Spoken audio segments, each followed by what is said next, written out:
Praise the Lord. Hallelujah.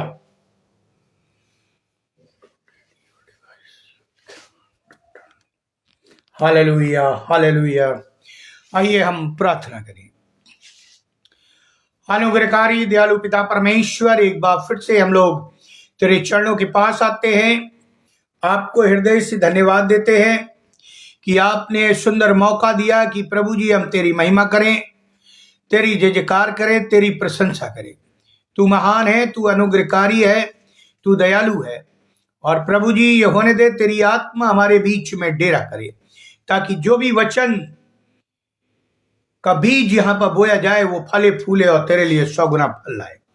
प्रभु जी हम धन्यवाद देते हैं अनुपम डेविड के लिए, उनके परिवार के लिए, उनकी मिनिस्ट्री के लिए, ऑनलाइन सर्विस के लिए, और जितने भी जुड़ते हैं या इस मैसेज को प्रभु जी सुनते हैं, उनसे बोल और बातचीत कर, ताकि प्रभु जी तेरी आत्मा की आवाज को वो सुन सकें, तेरे उस नजरिए को वो देख सके कि तू इस धरती पर पैदा हुआ, और जो ये सीजन में हम लोग तेरे जन्म उत्सव को मना रहे हैं वो केवल मनाने तक सीमित ना रहे, बल्कि गवाही बन जाए प्रभु यीशु क्रिस्ट के द्वारा। आमीन। यदि आपके पास बाइबल है तो निकाल लीजिए।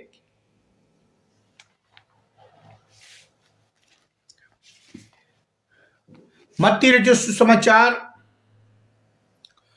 और उसका 2 अध्याय 1 से 13 पद, लूका रचित सुसमाचार उसका 2 अध्याय 1 से 20 पद। मैं बीच बीच में से आपके लिए पढ़ना चाहूंगा, क्योंकि ये रेफरेंस पद आपको मालूम है और आप जानते हैं, तो इसलिए, लेकिन कुछ पद मैं आपके लिए पढ़ना चाहूंगा।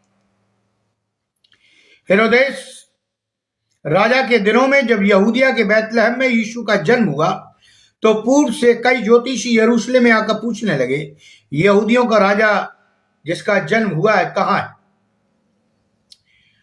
3 पद, यह सुनकर हेरोदेस राजा और उसके साथ सारा यरूशलेम घबरा गया।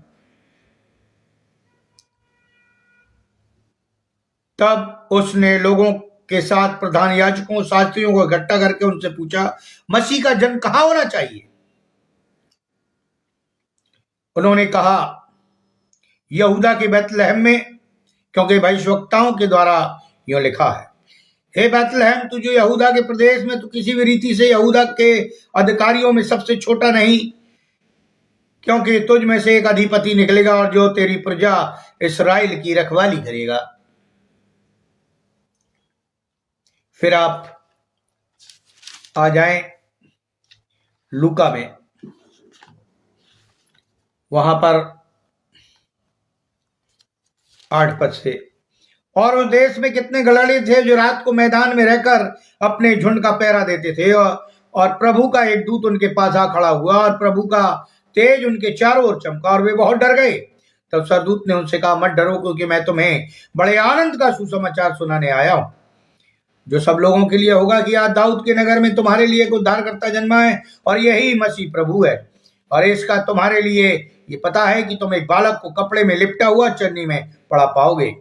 तब एकाएक उस स्वरदूत के साथ स्वरदूतों का दल परमेश्वर की स्तुति करते हुए और ये कहते दिखाई दिया, आकाश में परमेश्वर की महिमा, पृथ्वी पर उन मनुष्यों में जिनसे वो प्रसन्न है, शांति हो।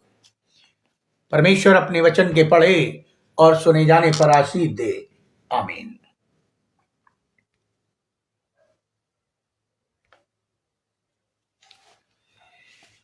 जैसा आपको मालूम है, आज का विषय बड़े दिन का महत्व, संसार और परमेश्वर की दृष्टि में। बहुत ध्यान से सुनिएगा। ये बड़े दिन की घटना है, पर संसार का दृष्टिकोण और परमेश्वर का दृष्टिकोण कितना भिन्न और अलग है, इसे हमें समझना है। तभी हम बड़े दिन को मनाने का जो हमारा सार है वो पूरा हो पाएगा। नहीं तो हम प्रतिवर्ष ऐसे ही मनाते रहेंगे और सब कुछ बर्बाद हो जाएगा। तो मैं कुछ चीजें आपको जल्दी जल्दी बताऊंगा क्योंकि संदेश थोड़ा बड़ा है और मैं समय से खत्म करना चाहता हूं। परमेश्वर साधारण चीजों को चुनता है और उसे महत्वपूर्ण या विशेष बना देता है, लेकिन संसार महत्वपूर्ण चीजों को चुनता है लेकिन वो परमेश्वर की नजर में बेकार और साधारण होती है। तो मैं आपको पहले बताना चाहूंगा, जगहें, मामूली साधारण जगहें, स्थान, बाइबल में एक स्थान का नाम आया है फलस्तीन। ये मैं इसलिए कह रहा हूं क्योंकि अभी इस्राएल और फलस्तीनियों का युद्ध चल रहा है। ये इतना विशेष क्यों है और इससे बड़े दिन को कैसे कनेक्ट किया गया है, परमेश्वर ने कैसे एक जगह को इस्तेमाल किया है और आप कैसे दूसरे आगमन के लिए इस्तेमाल करेगा, यह मैं आपको बताना चाहता हूं। बाइबल कहती है फलस्तीन के बारे में, यदि आप इतिहास भी पढ़े, यह साधारण सा देश है। संसारिक दृष्टिकोण से दुनिया के नक्शे पर 15,000 वर्ग किलोमीटर में फैला हुआ देश है, एक छोटा सा देश। इसका बाइबल में पुराने नियम में केवल 4 बार वर्णन आया या 4 बार इसके बारे में लिखा है या दर्शाया गया है या जिक्र किया गया है। निर्गमन की पुस्तक उसका 15 अध्याय 14 पद, यशाया नबी की पुस्तक उसका 14 अध्याय 29-31 पद और योएल नबी की पुस्तक उसका 3 अध्याय 4 पद। एक मामूली सा देश जिसकी किसी को फिक्र नहीं है और न थी शारीरिक दृष्टिकोण से, मगर परमेश्वर को चिंता थी। परमेश्वर की दृष्टि में यह देश महत्वपूर्ण था। केवल महत्वपूर्ण नहीं था लेकिन बहुत ही महत्वपूर्ण था। यह देश इसलिए भी महत्वपूर्ण था क्योंकि परमेश्वर ने यह देश इस्राएलियों को दिया था। यह देश पहले कानान कहलाता था। इस देश का नाम कनान था। खैर यह मेरा विषय नहीं, लेकिन परमेश्वर को चिंता थी और परमेश्वर की दृष्टि में यह फलस्तीन बहुत ही महत्वपूर्ण देश था। यहोशू की पुस्तक उसका 1 अध्याय में वर्णन है, जिसने यहोशू से कहा था, मैं परमेश्वर की बात कर रहा हूं, परमेश्वर ने यहोशू से कहा, यहोशू 1-2 उस देश को जा जिसे मैं उनको अर्थात इस्राएलियों को देता हूं। यहोशू 1:6 में वर्णन है, जिस देश के देने की शपथ मैंने इन लोगों के पूर्वजों से खाई थी उसका अधिकारी तू उन्हें करेगा। यहोशू 1:11 में लिखा हुआ है, परमेश्वर ने यहोशू से कहा, तुमको यरदन के पार उतरकर उस देश को अधिकार में लेने के लिए जाना है जिसे तुम्हारा परमेश्वर यहोवा तुम्हें देने वाला है। संसार की दृष्टि में मामूली सा देश है, परमेश्वर की दृष्टि में बहुत ही महत्वपूर्ण है। यह वही देश है जो परमेश्वर की जाति को ललकार रहा था। यह वही देश है जिसमें से गोलियत निकल के आया और परमेश्वर की जाति को ललकारने लगा और कहने लगा, तुम में से कोई नहीं, केवल एक व्यक्ति मुझसे लड़ने आ जाए और मुझे जो हरा देगा पूरा फलस्तीन उसका हो जाएगा, और यदि मैं उसे हरा दूंगा तो मैं इस्राएलियों पर कब्जा कर लूंगा। इसी देश को परमेश्वर ने मूसा से कहा, मैं तुझे दूंगा और इस देश का नाम बदलकर कनान कर दिया।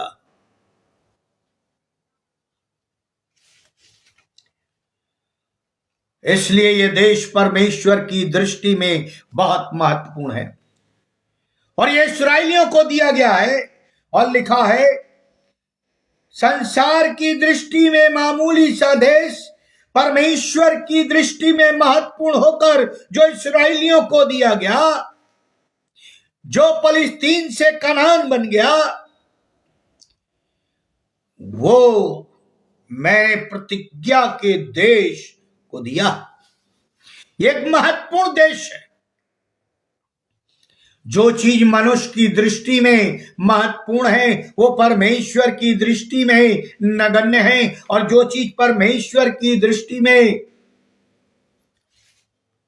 नगण्य होती है वो कभी महत्वपूर्ण नहीं हो सकती।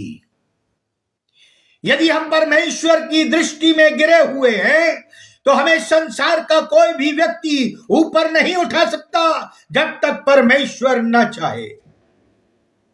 इसलिए ये देश, ये जगह साधारण तो है, लेकिन मनुष्यों के लिए, अन्य लोगों के लिए, शायद इसलिए जब इस्राएल लड़ रहा है उस देश के लिए, उस गाजा पट्टी के लिए, फलस्तीनियों को निकाल रहा है, परमेश्वर की उस भविष्यवाणी को याद करिए कि जब मैं तुम्हें कनान दूंगा तो तुम उनको वहां से बाहर निकाल देना, उनका एक भी व्यक्ति और एक भी लोग न रहने पाए।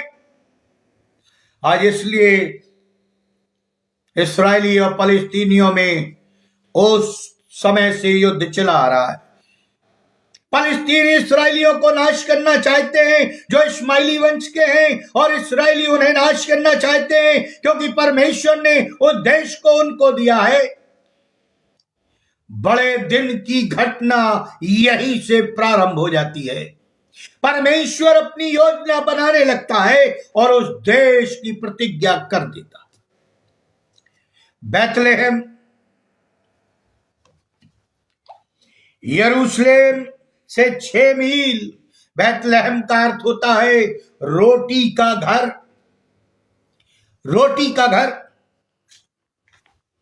यरूशलेम से 6 मील दक्षिण में यरूशलेम की ऊंचाइयों के सामने एक नीचे स्थान पर बसा गांव है बैतलहम। नीचे स्थान पर बसा हुआ यरूशलेम ऊंचाइयों पर है। यरूशलेम नगर ऊंचाइयों पर है, लेकिन बैतलहम यरूशलेम के नीचे स्थान का बसा हुआ गांव। ना कोई हल्ला है ना कोई गुल्ला, जहां कुछ खास नहीं घटता। नींद में डूबा हुआ एक गांव है। ये दाऊद की जगह है, दाऊद राजा की जगह है, यूसुफ के पुरखाओं की जगह है, जहां यूसुफ के पुरखा दफनाए गए। मगर अब संसार की दृष्टि में ये एक छोटा सा गांव है, परंतु परमेश्वर की दृष्टि में ये महत्वपूर्ण है। और वो करीब 700 वर्ष पूर्व अपने नबी मीका से कहलवाता है, भविष्यवाणी करवाता है। मीका 5:2 में लिखा हुआ है, हे बैतलहम, हे प्राता, यदि तू ऐसा छोटा है कि यहूदा के हजारों में गिना नहीं जाता, तो भी तुझ में से मेरे लिए एक पुरुष निकलेगा जो इस्राएलियों में प्रभुता करने वाला होगा। यह प्रभु यीशु मसीह की भविष्यवाणी है जो परमेश्वर मीका नबी से करवा रहा है। और कौन सी जगह से? उस बैतलहम से जिसे उसने अंधेरे का घर है, नीचे स्थान का घर है, उसे रोटी का, अनंत जीवन का घर बना दिया। जो दाऊद के पुरखाओं की, दाऊद की जगह है, लेकिन संसार उसे महत्व नहीं देता। लेकिन जब मीका ने भविष्यवाणी की और जब प्रभु का जन्म हुआ तो वो एक विशेष हो गया। संसार की दृष्टि में मामूली सी जगह, मामूली सा गांव बैतलहम परमेश्वर की दृष्टि में महत्वपूर्ण ठहरता है। तीसरी जगह बताई है नासरत। गलील प्रदेश में उत्तरी क्षेत्र में यरूशलेम से 75 मील दूर। गलील प्रदेश बहुत बड़ा प्रदेश नहीं था। एथेन की तरह शिक्षा का केंद्र नहीं था गलील। इफिसुस के समान डायना का भव्य मंदिर बना हुआ नहीं था वहां। मामूली सा प्रदेश था, पहचान नगण्य थी। और नासरत समुद्र किनारे पर बसा एक छोटा सा नगर, व्यापारिक नगर, भ्रष्टा से भरा, पाप का बोलबाला, संसार की दृष्टि में कोई खास नहीं था।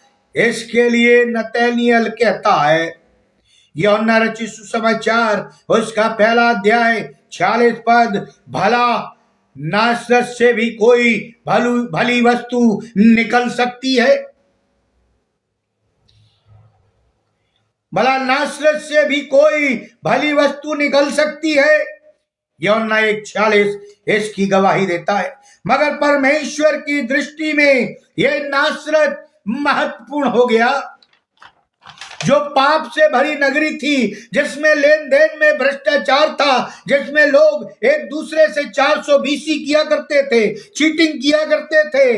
वो नगर संसार की दृष्टि में महत्वपूर्ण नहीं था, बेकार नगर था, लूटने वाला नगर था, अंधेरी का नगर कहलाता था, लेकिन परमेश्वर की दृष्टि में महत्वपूर्ण था।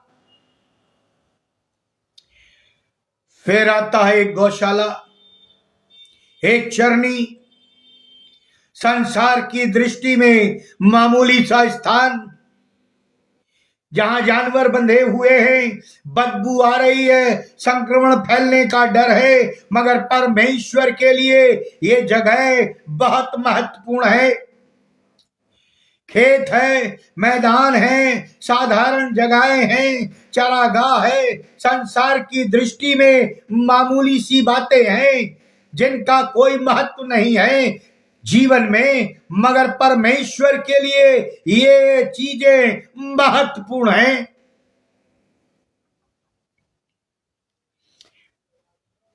संसार की दृष्टि में फलस्तीन, नासरत, बैतलहम, गलील, गौशाला, चरनी, चरागाह मामूली है, परंतु परमेश्वर की दृष्टि में विशेष है,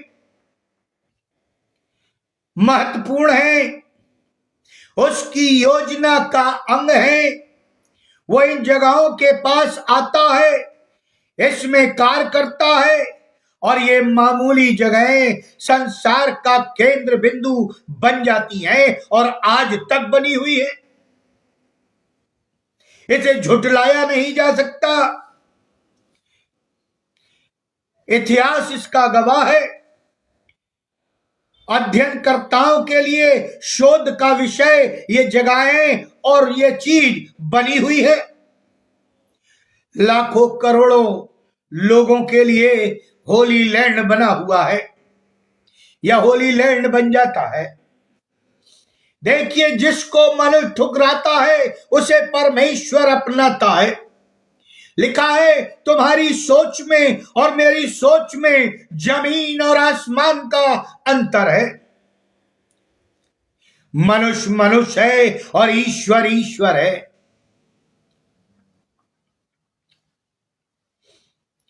आज हो सकता है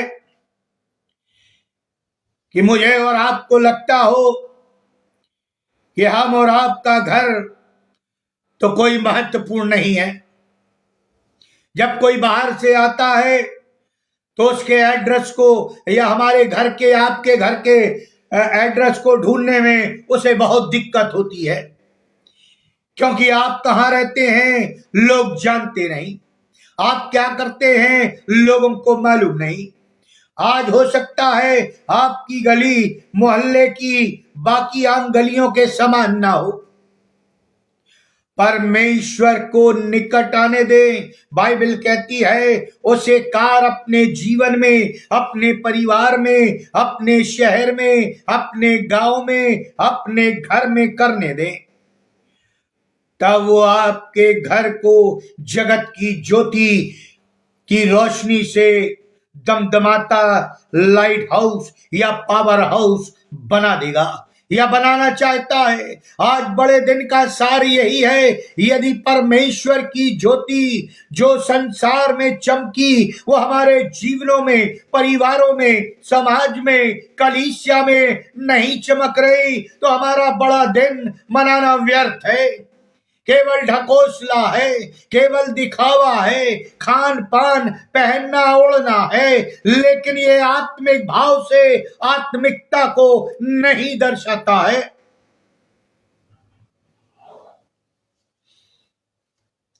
वो आपकी गली को, आपके घर को, आपके पते को सबसे महत्वपूर्ण बना सकता है। ठीक वैसे ही जैसा उसने प्रारंभिक मसीहों को दिया कि ये चेले सबसे पहले अंताकिया में मसीही कहलाए, और आज हम मसीही हैं। कितने ताजुब की बात है कि लोग हमें नहीं जानते, और इसलिए नहीं जानते क्योंकि परमेश्वर की ज्योति हम में नहीं है। परमेश्वर के वचन पर हम नहीं चल रहे हैं। हम उन गड़रियों के समान, उन ज्योतिषियों के समान हम परमेश्वर की आज्ञा और चिन्हों को नहीं मानकर अपने जीवन में आगे बढ़ रहे हैं। उसका यही कारण है। दूसरी बात, अभी तो मैंने जगह बताई है, और दूसरी बात है मामूली साधारण लोग। अब लोगों के बारे में बताता हूं, संसार के लिए जो महत्वपूर्ण है परमेश्वर के लिए नहीं। पहला महत्वपूर्ण पर्सन अगस्तुस कैसर, जूलियस सीजर का भतीजा। 27 ईसा पूर्व से लेकर 14 एडी तक 17 वर्षों तक रोम का शासक रहा, रोम का शासन चलाता रहा, रोम की शक्ति को बनाए रखने में महत्वपूर्ण भूमिका निभाई, लेकिन परमेश्वर की नजर में महत्वपूर्ण नहीं था।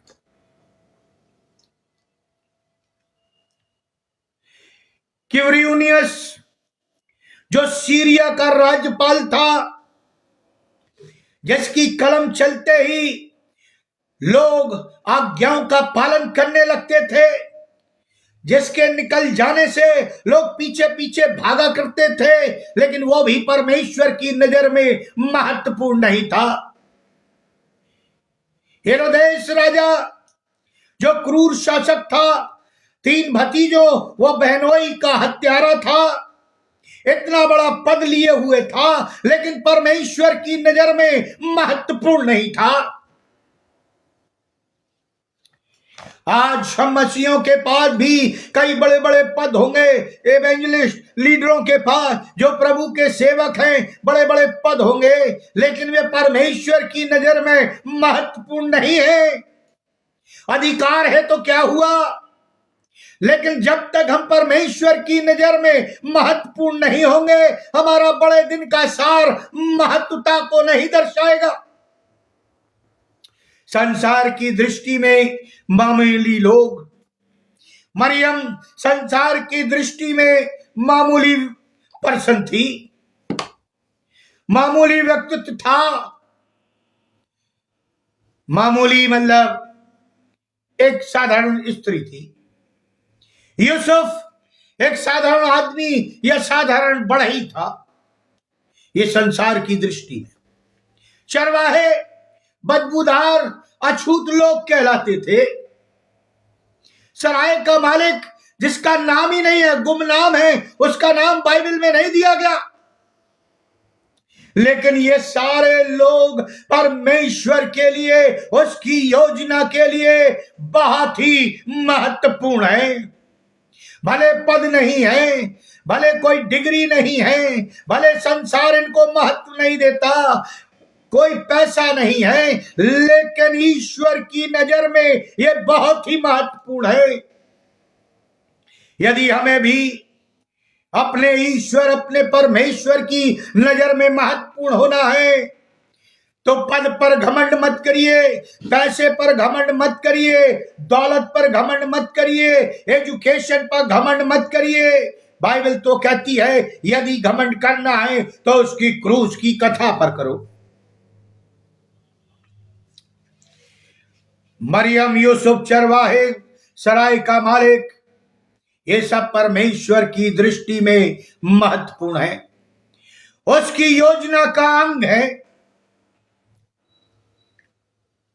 जब परमेश्वर ने योजना बनाई होगी कि प्रभु यीशु मसीह को वो संसार में भेजे ताकि हमारे पाप का सेतु बन जाए, उद्धारक बन जाए, जो पाप अदन की वाटिका में आदम और हवा ने किया और हमारा संबंध परमेश्वर से विच्छेद हो गया, उसको पाटने के लिए, उसको पूरा करने के लिए, उन बलिदानों को पूरा करने के लिए परमेश्वर ने योजना बनाई। तो इन लोगों को महत्वपूर्ण माना। क्यों माना?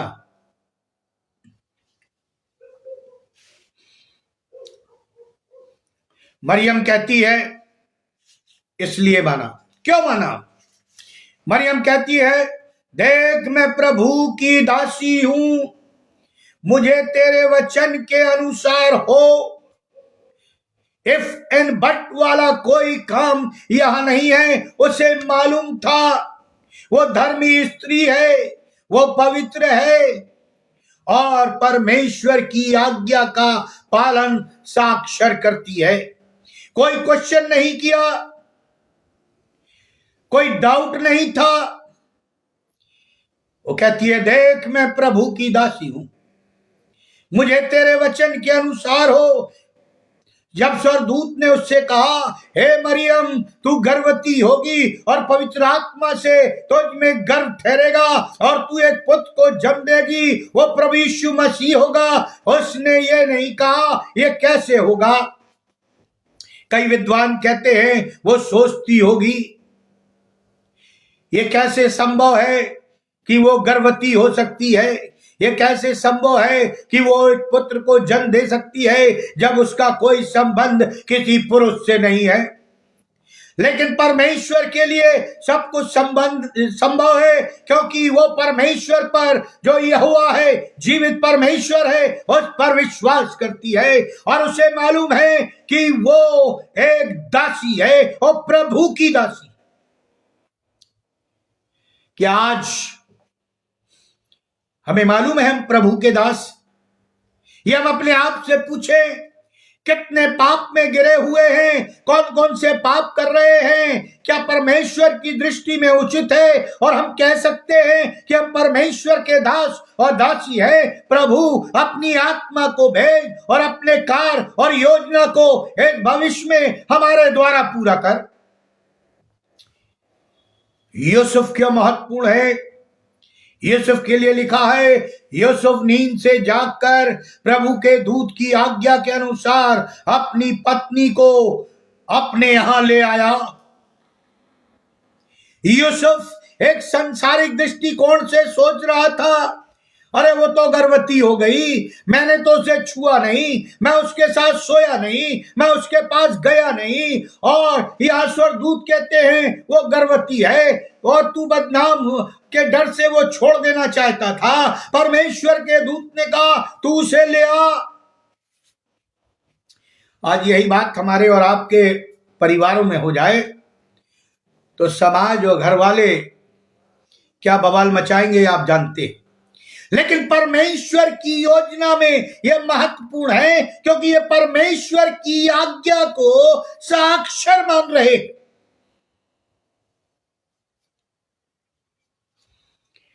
चरवाहे, देखिए क्यों चरवाहे महत्वपूर्ण है। उन्होंने क्या कहा, आओ हम बैतलहम जाकर पर ये बातें जो हुई हैं और जिसे प्रभु ने हमें बताया है, देखे जो हुई है।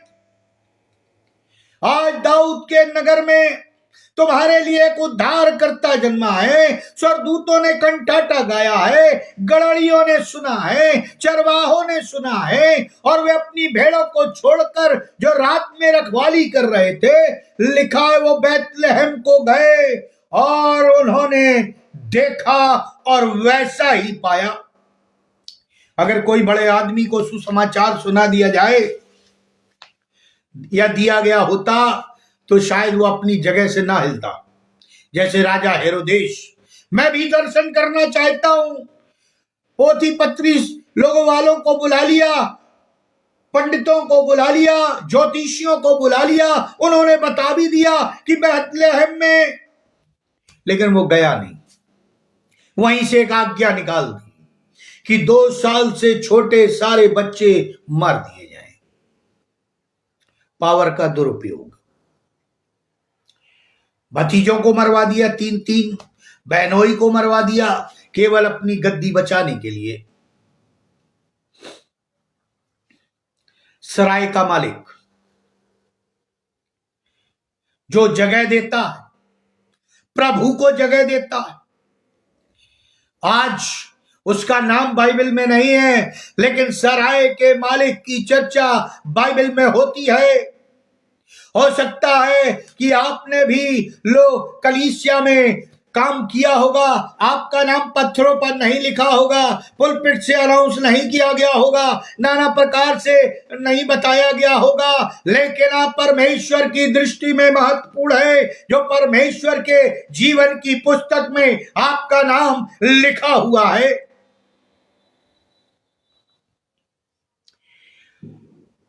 संसार के लिए बड़ा दिन केवल बड़े बड़े लोग, बड़े बड़े पद, बड़ी बड़ी जगहों पर है, लेकिन परमेश्वर के लिए ऐसा नहीं है।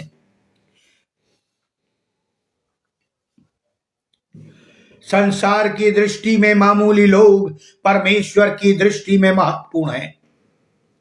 आज हम और आप जो साधारण से लोग हैं, जो अल्पसंख्यक लोग हैं, यदि परमेश्वर का भय मानते हैं, प्रभु यीशु मसीह पर विश्वास करते हैं, बाइबल की आज्ञाओं पर चलते हैं, पवित्र आत्मा की अगुवाई में अपने जीवन को बिताते हैं, तो हमारे लिए बड़ा दिन सार्थक है, क्योंकि परमेश्वर के लिए हम महत्वपूर्ण हैं।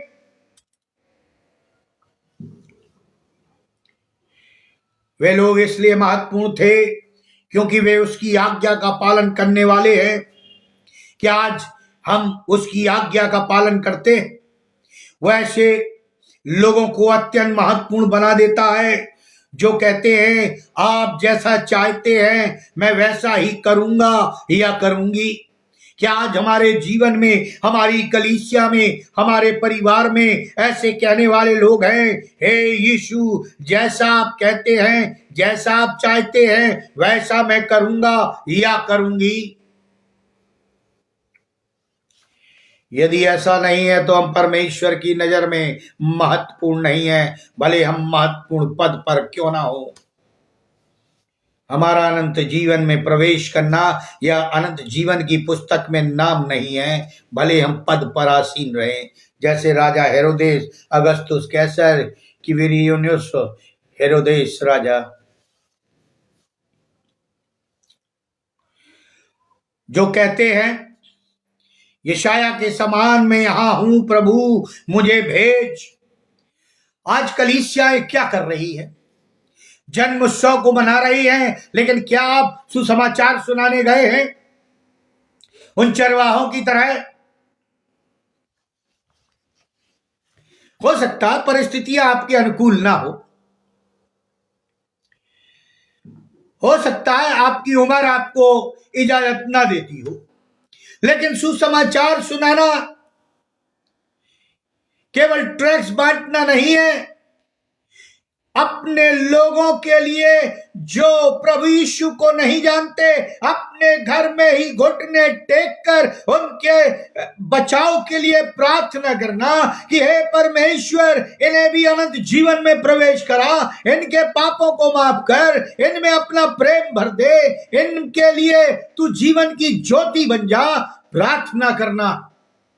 कितने लोग हैं अपने मित्रों के लिए, अपने देश के लिए, अपने प्रदेश के लिए, अपने नेताओं के लिए, अपने राष्ट्रपति, अपने प्रधानमंत्री और अन्य लोगों के लिए प्रार्थना करते हैं। बाइबल में आज्ञा है हमें प्रार्थना करना है, जैसा तुम चाहते हो तुम्हारा देश बने वैसा तुम बनो।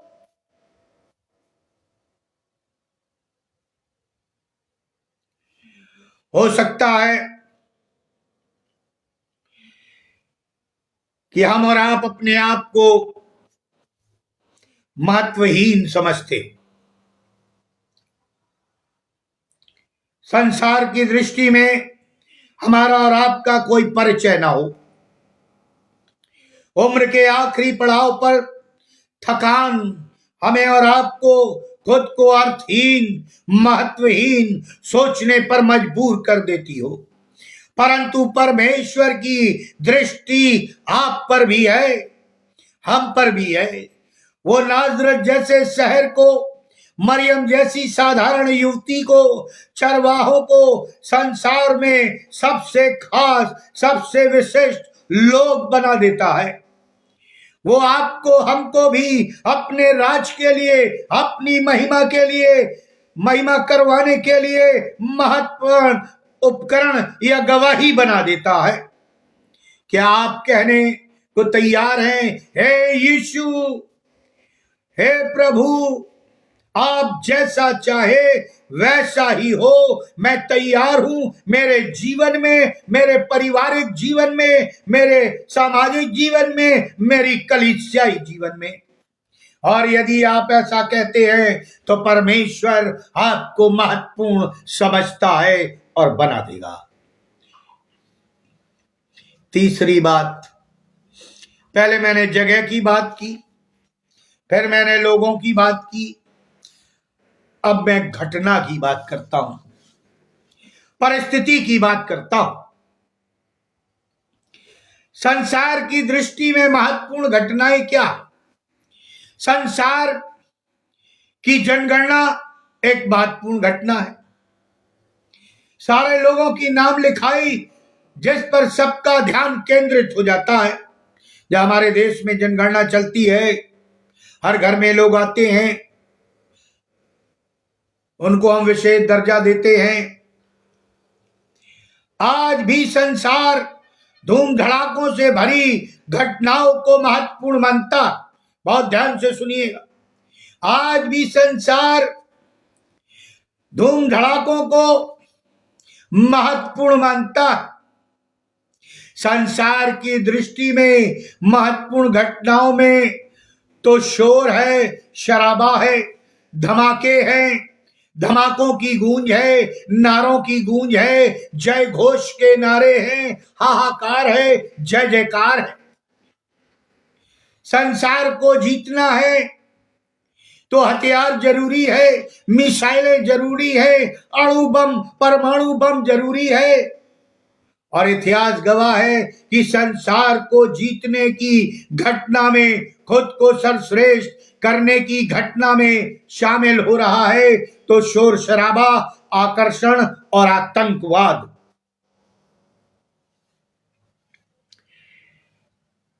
यदि आप इतिहास पढ़ें तो विश्व की द्वितीय विश्व युद्ध के समय नॉर्मैंडी के तट पर 5000 जलपोत थे और 2 लाख बटालियनें थी। 2 लाख। मैं दूसरे विश्व युद्ध की बात कर रहा हूं। इराक पर जब आक्रमण किया गया तो 2.5 लाख सैनिक वहां पर आक्रमण करने के लिए तैयार थे। अफगानिस्तान जो तालिबान पर आक्रमण किया गया तो 50,000 सैनिक और मिसाइलें, जेट फाइटर। संसार की सोच है कि यदि जीतना है तो ताकत जरूरी, किंतु जब परमेश्वर संसार को जीतना चाहता है तो सुनाई देता है स्वर्गदूतों का मधुर गीत या गान, सुनाई देता है भेड़ों का मिमियाना, सुनाई देता है नींद में डूबे हुए बैतलहम में आवाज एक बच्चे की मासूम किलकारी जो प्रभु यीशु मसीह है। संसार की दृष्टि में तो यह कोई महत्वपूर्ण घटना नहीं है कि स्वर्गदूतों ने गीत गाया, भेड़ों ने मिमियाया, बैतलहम में एक बच्चा किलकारी मारकर चिल्लाया। यह संसार की दृष्टि में महत्वपूर्ण नहीं है। संसार की दृष्टि में तो कोई महत्वपूर्ण घटना नहीं है, कोई जय घोष नहीं है, बमों की आवाजें नहीं है, तोरण द्वार नहीं है, राजाओं की सेनाएं नहीं है। एक तारा जिसे शायद सिर्फ 3 नक्षत्र ही उसको पढ़ पाए और समझ पाए। कुछ स्वर्गदूत हैं जिनका गान कुछ चरवाहों ही ने सुन पाया। जब तारा दिखाई दिया तो ज्योतिषियों ने, जो नक्षत्र जानते थे, अपनी निगाहें उठाई और एक चमकीला तारा दिखाई दिया। उन्होंने देखा, अपनी पोथियां निकाली और पढ़ा कि बैतलहम में एक राजा उत्पन्न हुआ। और वो चल पड़े ऊंटों पर। स्वर्गदूतों ने कंटाटा गाया या गीत सुनाया उन चरवाहों को कि आज दाऊद के नगर में एक उद्धारकर्ता जन्मा है, और वो चल पड़े उसे देखने वो चरनी में। मगर ये घटना परमेश्वर की दृष्टि में बहुत महत्वपूर्ण है, क्योंकि रचयिता ही वो है, योजना को बनाने वाला वो है, प्री प्लान करने वाला वो है, और उसने मनुष्य की तैयारी कर ली थी, क्योंकि इसकी तैयारी तो वो सैकड़ों वर्षों से करता आ रहा है। महत्वपूर्ण है कि उसने अपना बेटा भेजा है। एक धरती पर परमेश्वर एक मनुष्य के रूप में उत्पन्न होता है, और आज उसी उपलक्ष्य में हम बड़े दिन की या क्रिसमस की तैयारी कर रहे हैं। कभी कभी मुझे हंसी आती है कि हम बड़े दिन को बड़ा धूमधाम से मनाते हैं और ऐसा लगता है कि बच्चा आज तक बड़ा नहीं हुआ। बच्चे से मतलब हमारी मसीहत का। ऐसा लगता है हम लोगों के जीवन में प्रभु यीशु मसीह का महत्व केवल एक बच्चे की तरह है, एक व्यवसायिक या एक राजा की तरह नहीं है, एक न्यायी की तरह नहीं है। महत्वपूर्ण यह है कि अब उसने हमारे लिए अदन का बगीचा नहीं बनाया, बल्कि हमारे साथ रहने को खुद धरती पर उतर आया, यानी आसमान का मिलन धरती से करा दिया। क्या ये मामूली घटना है? इतिहास में यह सबसे महत्वपूर्ण घटना है कि एक कुंवारी गर्भवती होगी। इतिहास में यह एक सबसे आश्चर्यजनक घटना है कि स्वर्गदूतों ने उस संदेश को चरवाहों को सुनाया। प्रियो, कई घटनाएं हमारे चारों तरफ भी घट रही, कई घटनाएं के बारे में हम सुनते हैं, पढ़ते हैं, देखते हैं, समझने की कोशिश करते। आज मैं बड़े दिन का सार आपको बता रहा हूं। वो क्यों आया, क्यों उसने इन जगहों को महत्व दिया, क्यों उसने इन छोटे लोगों को महत्व दिया, क्यों उसने इन छोटी छोटी घटनाओं को महत्व दिया। मैं अपने कंक्लूजन में आ रहा।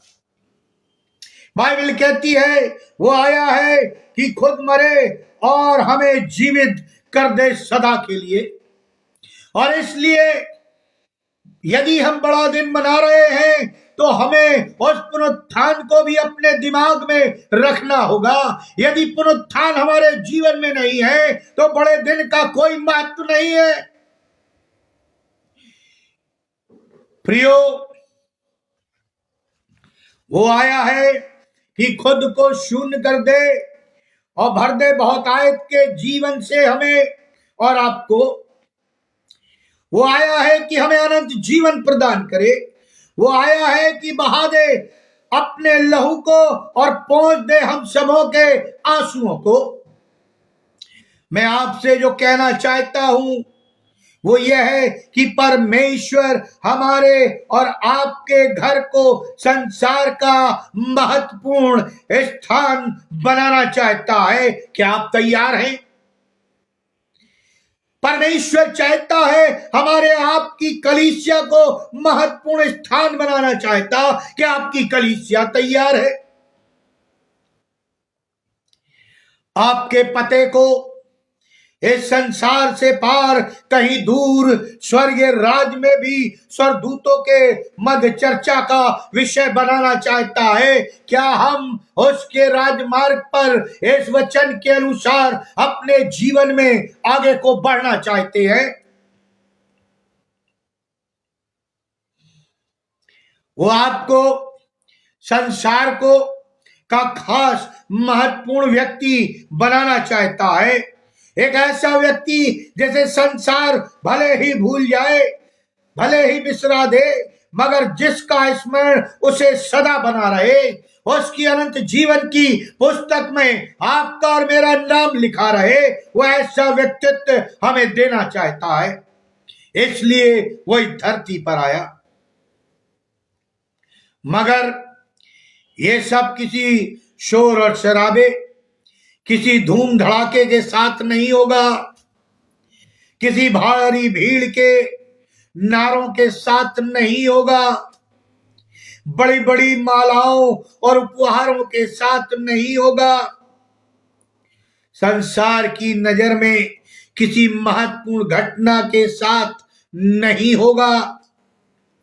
वो करना चाहता है ये सब एक धीमी सी खटखटाहट या आवाज के साथ होगा, एक कोमल आवाज के साथ होगा, पवित्र आत्मा की आवाज के साथ होगा, प्रभु की आवाज के साथ होगा। वो आपके दिल के दरवाजे को खटखटा रहा है, वो आपके भीतर जन्म लेना चाहता है। क्या हम उसकी दस्तक सुन रहे हैं? क्या आप उसकी दृष्टि में सबसे खास इस घटना में शामिल होना चाहते हैं? क्या आप और मैं संसार के शोर के बीच बड़ी खामोशी के साथ उसके जन्म को अपने जीवन में होने देंगे, अपने हृदय में होने देंगे, अपनी कलीसिया में होने देंगे, अपने परिवार में होने देंगे, अपनी समाज में होने देंगे?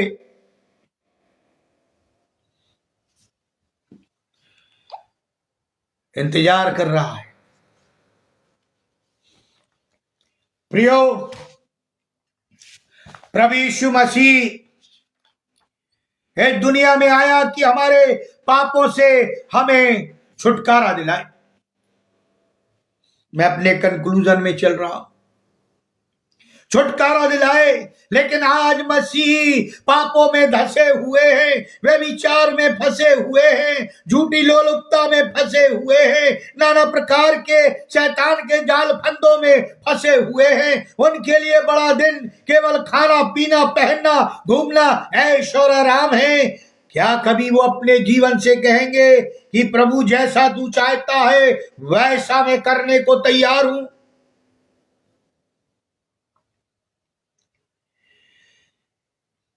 क्या इस संसार की खामोशी के साथ उसके जन्म दिवस को जो हम मना रहे हैं, उस खामोशी के साथ अपने जीवन से गवाही दे? अपने मित्रों को, अपने पड़ोसियों को, अपने देश निवासियों को, और बताएं कि प्रभु ने क्यों जन्म लिया। खाना पीना संसारिक है, लेकिन हम आत्मिक बातें करें, क्योंकि आत्मा अमर है। और जब हमारा ये शरीर, नाशमान शरीर यहीं छूट जाएगा, तो आत्मा निकलेगी, और वो आत्मा जो परमात्मा से आई है, उसका मिलन कहाँ होगा? यदि हम पवित्र नहीं हैं, यदि हमने पापों की क्षमा नहीं मांगी, यदि प्रभु यीशु मसीह को उद्धारकर्ता के रूप में ग्रहण नहीं किया, तो फिर हमारा मिलन उससे नहीं होगा। वो न्यायी राजा है, प्रतापी है, न्याय करने वाला है, और वो हमें नरक की आग में डाल देगा। अंत में कहना चाहूंगा, उसको इंतजार है, आज भी इंतजार है, और वो हमारा और आपका और कलीसिया का इंतजार कर रहा है। वो हमारे और आपके उत्तर का इंतजार कर रहा है, वो हमारे आपके इशारे का इंतजार कर रहा है, वो हमारे आपके दिल के दरवाजे को खुलने का इंतजार कर रहा है। क्या हम तैयार हैं? क्या हम तैयार हैं? यदि हम तैयार हैं, तो हम प्रभु की दृष्टि में बहुत महत्वपूर्ण हैं। और यदि नहीं, तो लिखा है प्रभु को तुम्हारा आयोजन नहीं है। प्रभु नहीं चाहता। प्रभु ने क्यों दबे हुओं को, कुचले हुओं को, गिरे हुओं को, कम पढ़े लिखों को, अनपढ़ को चुना, मछुआरों को चुना? क्योंकि वो जानता है कि जितना कम पढ़ा लिखा आदमी होगा, उतना ही नम्र और दीन होगा, और जितना पढ़ा लिखा होगा, उतना ही घमंड से भरा होगा। जितने ऊंचे पद पर होगा, उतने ही ठसक होगी, उतना ही घमंड होगा। और लिखा है बाइबल में, इस पर लिखा है, विनाश से पहले घमंड उत्पन्न होता है। इसलिए प्रभु यीशु मसीह आया कि हम नम्र बने, दीन बने, और उसकी आराधना करें।